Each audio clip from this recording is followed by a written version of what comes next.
Hi, I'm JJ. Welcome back.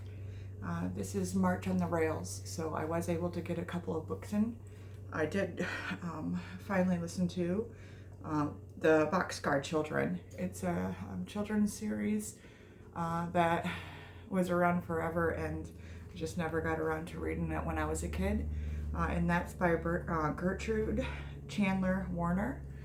It was a cute story for what it was. Four siblings lost their parents, and they were scared of their grandparents because one of their parents did not get along with the I guess the father-in-law. So they were scared of their grandpa, so they ran away. And as they were looking for a place to stay, there was this old abandoned boxcar in the woods. So they started making their own home there, going to town.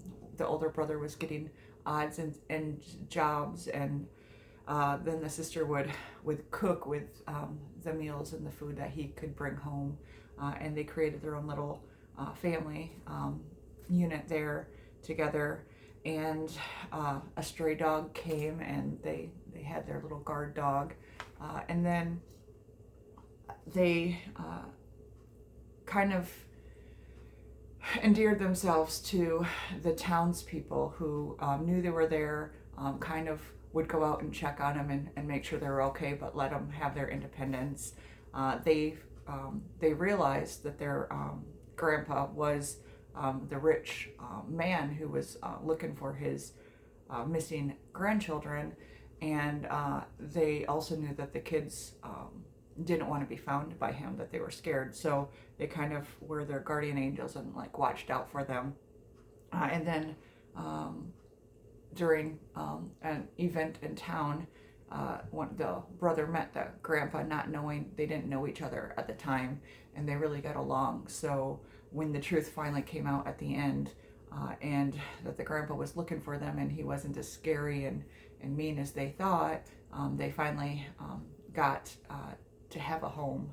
And it's a series, so I think that they keep that boxcar in the woods as like a playhouse type of thing for them growing up or something. Like that's what I'm assuming that the series will be about. But it was a bit different than I expected, just because I thought it would be actually children on a train, kind of going from town to town. I didn't realize that it was just a abandoned boxcar. So that was different for me to realize. And then the other one that I read for the first time was my first Agatha Christie book, Murder on the Orient Express. I haven't read any of her other stuff. It's always been on my TBR. And I did watch the movie Death on the Nile, and I enjoyed it. So I was not wanting to watch any of the other movies until I read the book adaptations to it. So I finally read it, and I actually really enjoyed it. It was a great mystery. It was a fun story. I really, even though I did kind of assume that I knew what how it would be resolved, I was still wholly satisfied with the resolution. So they're on a train, and it's over across the ocean. I mean the United States. So they were traveling, India, through Baghdad. They actually went to Yugoslavia, which existed at that time, which is good for me because I'm reading this. I started this month for March of the Madness Mammoths. I started reading Black Lamb, Gray Falcon, which is basically a history travel guide to what was Yugoslavia. So having that pop up here was fun. But right before they get to Yugoslavia, the station and stuff, there is a murder on the train. And, there's nowhere for the killer to go. They know that the killer is among them. And, obviously just, like any Agatha Christie story, it's everybody is a suspect. You kind of find out that the one on the train that got murdered had a past. So really, a lot of people would have wanted him dead. And so trying to find out who might have done it was an interesting, really interesting story. And I did like the atmosphere of being stuck on the train. They kind of went off the rails a bit because there was a snowstorm and stuff and got stuck. And then that kind of just added to that eerie tension within the story. Anyway, those were my contributions to March on the Rails, and I really enjoy this event because I do really enjoy trains.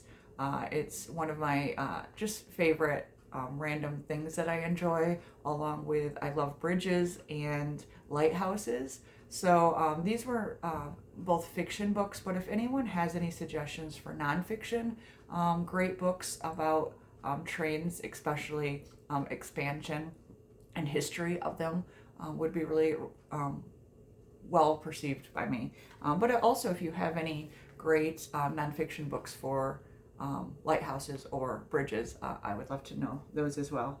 But anyway, I was glad to be part of this fantastic event. I completely missed writing down who created it. Let me see if I can find it quick, just because it does have an original tag, and they deserve to have that recognition just because it is a fantastic event.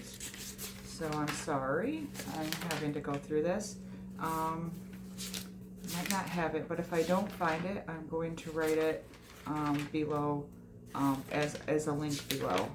I'm sorry for wasting your time, but please check out the people who created this, which, like I said, I'm going to add in my description below. Thank you, and have a great day.